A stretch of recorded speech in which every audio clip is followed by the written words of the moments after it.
போதெல்லாம் நான் வருத்தப்பட்டிருக்கேன்னா அதான் எனக்கு சங்கீதம். இவ்வளவு பேரும் புகழ் இருக்கிற இசை சக்கரவர்த்தி மார்த்தாண்ட பிள்ளை தன்னை சுத்தி போட்டுக்கிட்டு இருக்கார வேலி. ஆமாடா, வேலிக்குள்ளதான் நான் இருப்பேன். வெளிவகை எக்கடி கட்டு போடா, எனக்கு என்ன? எனக்கு சங்கீதம் தான் மூச்சு. ஆனா உனக்கு அது தேவைப்பட்டா போட்டுக்கிற சென்ட். உனக்கு சங்கீதம் தேவையில்லை. சரி, தேவையில்லை. சுத்தி இருக்கிற உலகத்தை பார்க்காத, ரெண்டு கண்ணையும் இருக்க மூடிக்க, குருடனாவே இரு அப்படின்னு உங்க சங்கீதம் சொல்லிச்சுன்னா அந்த சங்கீதம் எனக்கு தேவையில்லை. எல்லாத்தையும் மறக்கடிக்கிற போத பொருளை என்னால சங்கீதத்தை பார்க்க முடியல. ஒரு கலைஞனுக்கு சமூக பிரச்சனை தேவை.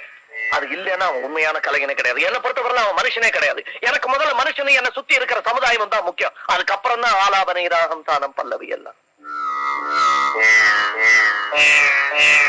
ஏண்டா இவ்வளவு பேசுறியே, உன் பேர்ல இருந்து உன் இனிஷியலை அழிச்சுட்டு போய் தெருவுல நின்று பிரசங்கம் பண்ணி பாரு. ஒரு பயம் உன்னை சீண்ட மாட்டான். இன்னைக்கு உன்னை 4 பேர் மதிக்கிறான்னா அதுக்கு காரணம் நீ பிலஹரி மார்த்தாண்டம் பிள்ளையுடைய மகன். Now that I've been using Gleam for 7